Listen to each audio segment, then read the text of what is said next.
Hey everyone, Tim Schofield here. It's time to take down the plaque because I am retiring from YouTube. Completely kidding. No, I'm not. I'm actually moving, shooting this in a very empty room. The last video I will be shooting in this apartment. I'm still staying in Chicago. However, I am upgrading.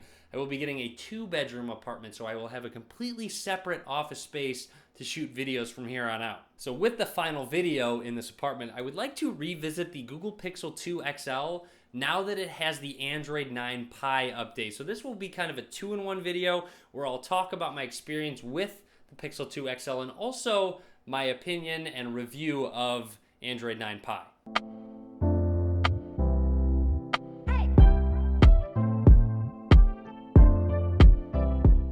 So first of all, I'd like to talk about durability of my Pixel 2 XL, and yes, this is the black and white penguin edition with the orange button on the side, and overall it's held up well. I do need to make a note that I did have to get a replacement of my previous model because the headphone jack was broken in the USB Type-C slot, but the Google support was very good and handled it well, and I got a replacement device, and overall, this one has held up very well since I've gotten the replacement. Still always blown away at the difference of those front-facing speakers. It definitely just makes it for a better multimedia experience, and even if you are listening to music, setting it down on a table, or even watching a video, having the sound come towards you is definitely a big difference. Since this is a Pixel, I do get updates right away. I am on Android 9 Pie, and the first thing that's really different is the gesture system behind it. You still do have a button down at the bottom, however, a swipe up gesture gets you to your recent apps, which have changed, and I think for the better overall. I have kind of preferred the left and right swiping and just the overall full screen of it. You can also select text and select images by pressing and holding. So you'll see here I selected a full image that I can share from Instagram just from the overview screen, which is nice. I can swipe up as well to get to my app drawer. And speaking of my app drawer, you will see suggested apps up at the top along with a couple slices right here. So you'll see here, have a calendar event right there that you can go to, or you can go straight to a Spotify playlist called Motivation Mix. So it gives you some suggested options based on the time, place of where you're at. If the option's available, a back button will appear, and if you press it, you will go back. However, I kind of wish they just made that a gesture. I wish that you could just swipe left on this pill to go back. If you do swipe to the right, real quick, you can swap between your 2 latest apps, which is very handy when multitasking. And also if you kind of press and hold down here, a gray bar appears where you can quickly swap around between your most recent apps in that overview screen. So overall for me, getting used to the gestures was not difficult. Definitely something that was easy to get used to. I think they could just refine them a little bit to make it better. But overall, I find that my navigation has not slowed down whatsoever of the UI. Throughout the video, of course, make sure to note the overall design changes. Just the overall look has changed when going through your quick settings, even the settings app in general. They've just kind of overhauled the theme. And speaking of themes, there's a closer step to get to a night mode. If you go to display advanced, you can scroll down and go to device theme where it's automatic based on the wallpaper, or you can just select light or dark. And if you select dark, you'll see those quick settings widgets do get changed. And of course your app drawer gets changed as well, which is a good step towards getting a full dark theme. But if you do actually go into your settings app, that isn't themed dark. It's not an overall system UI theme, but it is nice they are going in the direction where you can customize it and choose a lighter dark theme. Performance-wise, my Pixel 2 XL has felt very quick, very snappy, even after the update. Everything seems to be running fluid and smooth with all my apps going, all the music downloaded, all that good stuff. Now, something that I thought I was going to like a lot more, not saying I don't like it, something I thought I was going to like a lot more was the rotation lock. So you'll see you can turn auto rotate on or off, and if you turn it off, you have the option to actually have an icon pop up right here where if you tap it, it will rotate your display. So it will not auto rotate your display until you tap on that icon. And I find the only time I really want this to be the case is at night when I'm laying in bed. So I wish you could put a timer on it. I think that would be a nice addition, because overall when I'm during the day rotating, most of the time it is obvious that I needed to rotate and it doesn't accidentally rotate in one orientation for me personally, just from day-to-day usage. But it is a nice feature. I just wish it could kind of automatically turn on and off late at night when in bed, laying on your side, when you really want things portrait mode and not landscape. A completely underrated feature of the Pixel devices is the Now Playing feature, and I wish that came to all Android devices. I always miss it when I stop using my Pixel. Having it recognize in the background what song is playing and give you the artist and what song it is a really handy feature, and I find it very useful personally.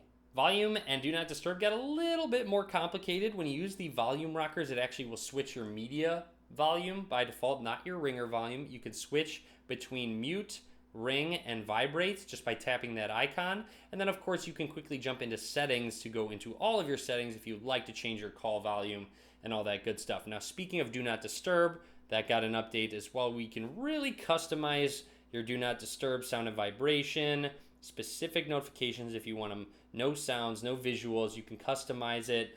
Just a lot of different things that you can customize within Do Not Disturb, which can be overwhelming for some people. I think it's nice to have the option to really customize Do Not Disturb. And then you can also schedule it for a specific amount of time, ask every time, or of course you can have it turn on automatically. And it is in beta, but digital well-being is coming to Android 9 Pie. You'll see beta up at the top, just giving you a lot of different information. Wind down being one that I really like.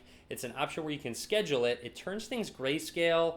You can also have Do Not Disturb turn on. You can customize that. But if I switch to AM up at the top, you'll see my entire phone is now in grayscale completely. The background, all of the icons, just makes it easier on your eyes and less strain, and makes it easier to wind down and essentially go to sleep. Now there's also a dashboard which gives you a lot of different information. This one is screen time at the moment, going by different days of the week. Lets you know each individual app, how much screen time you've used on a per app basis. You can also change it between notifications received. You'll see here I received 182 notifications for messages, 248 from Gmail, swapping 340 for messages, or times opened, which is really cool, the amount of times you've actually opened up a specific app and how long you've used them. You can set timers for apps if you want to actually limit the amount of time that you want to use for this app, if you want to set a personal limit, maybe for your kids. So overall, a lot of options within digital well-being to actually just make you more mindful of how much you're using your phone in specific apps. Battery life on the Pixel 2 XL has been very good, actually very similar to how it has always been. It gets me through a full day. Not the best battery life on any phone, however, it will consistently get me through a full day. There is a new adaptive battery option, which will kind of learn your behaviors, limit apps that you don't actually use all the time.